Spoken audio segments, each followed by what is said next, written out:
Today we're cooking one of my favorite steaks. It does require some skills. Let me show you how it's done. Hanger steak is one of my favorite steaks. This is an absolute beautiful steak. It's also called the butcher steak because in the old days the butcher just take this, cut this off and bring it home. Keep it for himself. But nowadays we know about his secrets. Yes, we do, butchers. We got our eye on you and we need you to share this with us. This hanger steak is so good, absolutely gorgeous. But you get it like this and it's gonna need a little work before it's nice and tender and tasty like a real good steak. In the middle we can see some connective tissue running and we need to take that out. Take a sharp knife and work your knife and now you can see the true beauty of a hanger steak. Look at that amount of intramuscular fat that's in this hanger steak, and it also reveals that this is a Wagyu hanger steak. There's a big chunk of fat here. We're going to leave that on. Normally you would take that off, but if we're going to be grilling this thing and that fat is rendering down and crisping up, it's going to taste amazing. Now we'll cut off the other part. There we go. And you can see this is real hard tissue and really gnarly to eat. We can clean it off a little bit so we have some Wagyu scraps. Clean that off as much as we can. And this is when the filleting knife comes in handy. Just press it down onto the board and it will follow the meat. And this part is so tough, you can't even tear it up. It's horrible. You don't want to eat this. This should be nowhere near your grill. So we're gonna get rid of it. And look at what we saved. Just by putting in the effort of trimming off the extras, we can make carpaccio out of this. One piece for Morrison, one piece for Pitmaster X, one piece for Denise, a little bit of salt. Oh my God, that's some good carpaccio. Here, Morrison, try yours. Yeah, love it. It's good, right?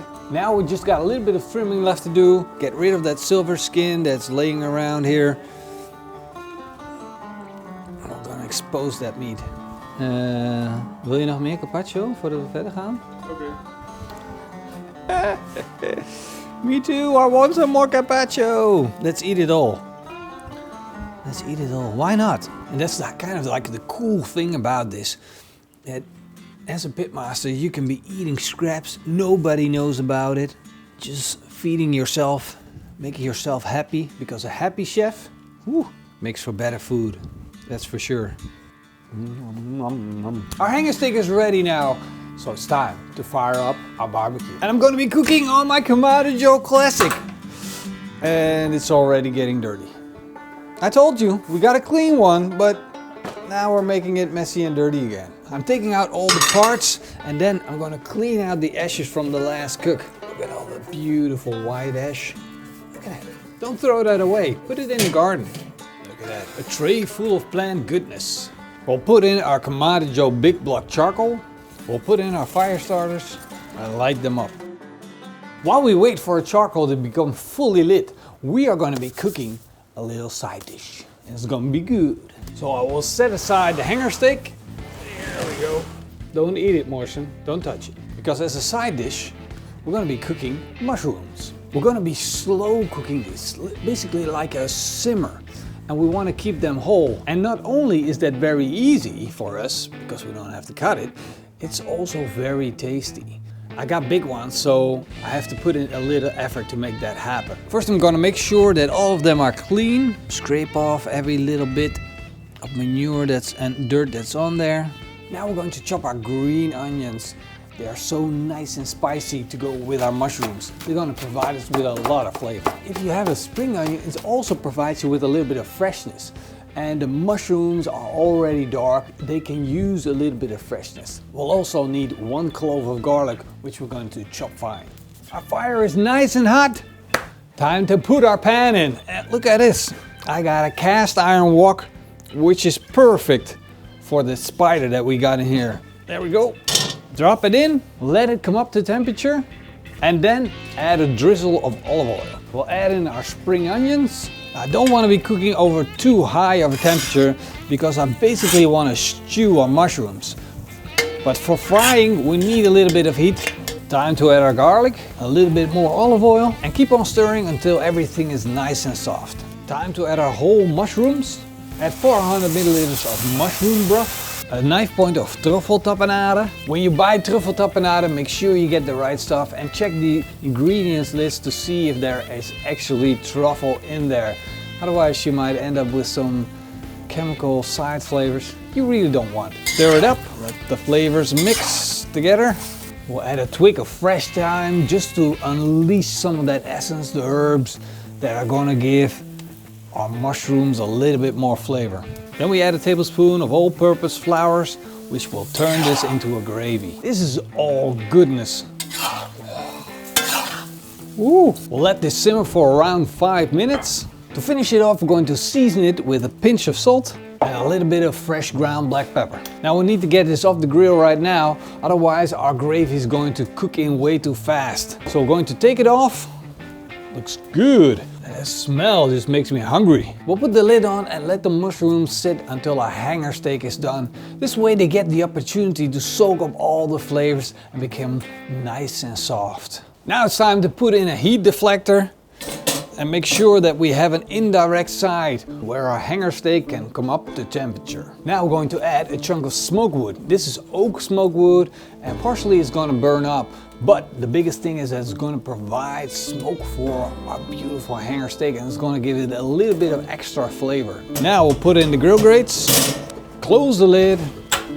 I'm going to let the temperature in the barbecue settle down a bit. We've been cooking in our wok. Now we need to cool it down, close the lid and close the bottom vent to almost all the way closed. The top vent will set to 1 stripe open, which will allow the hot air to come out.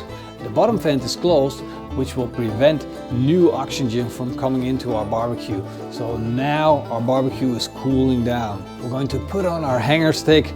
I'm putting that thin part of hanger steak at the back so it gets the least amount of heat. The thicker part of the hanger steak is closer to the fire and it will absorb more heat. Time to close the lid and let the oak smoke our hanger steak.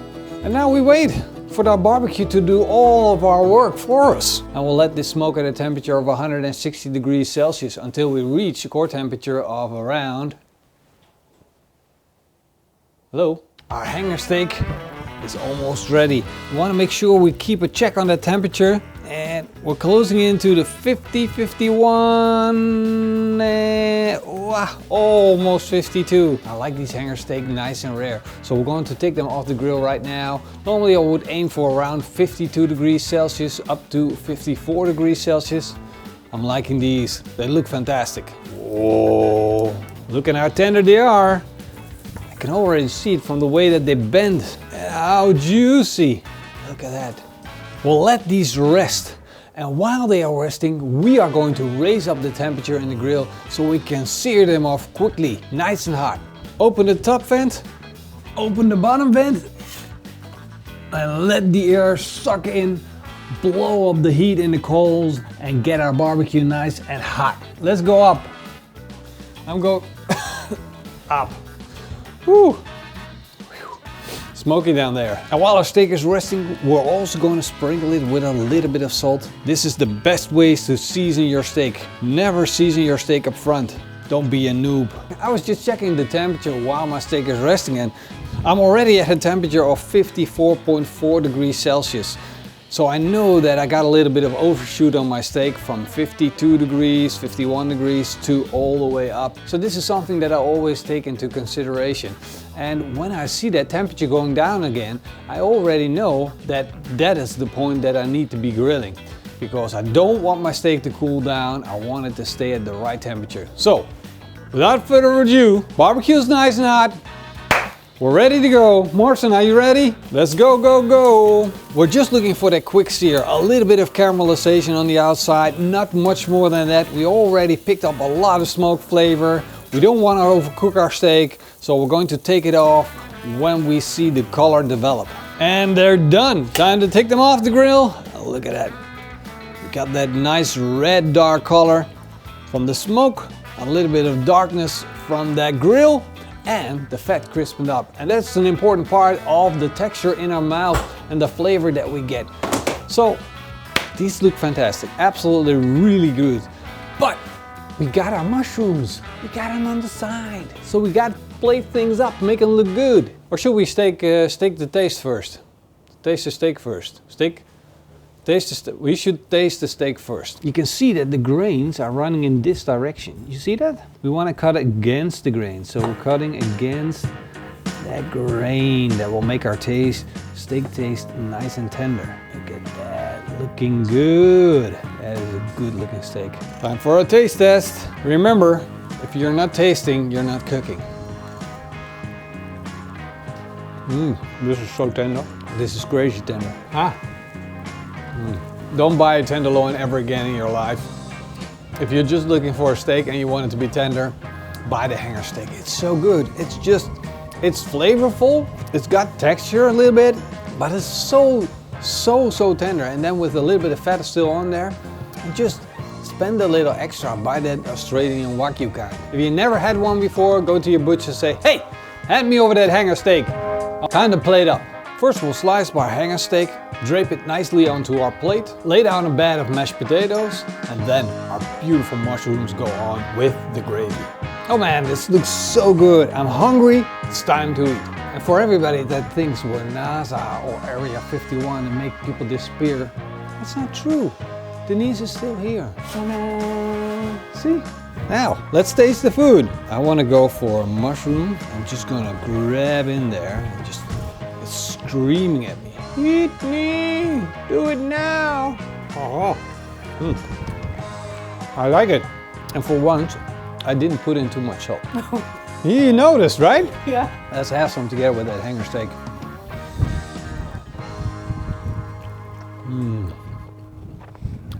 The hanger steak is so tender. What do you think of the truffle? See? I don't know. She doesn't notice it. We put in only a little bit, which helps exemplify the mushroom that is in this recipe. But if you put in too much, it's going to be too powerful and all you're going to be tasting is truffle. So you don't want to have that. Truffle is really, really strong in flavor. So just put in a little bit. Nobody will notice, but it will make the mushroom taste better. Let's eat some steak. Let's finish off this video, Denise. Stop eating. Hope you guys enjoyed this video, and if you did, then leave us a big thumbs up and a comment down below. Why am I doing all the work? I'm working. Special thank you to For patrons and YouTube members. You guys freaking rock. That's right. So in the meantime, Eet smakelijk. and keep on grilling.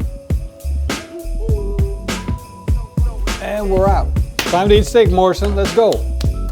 Bye bye. Next time.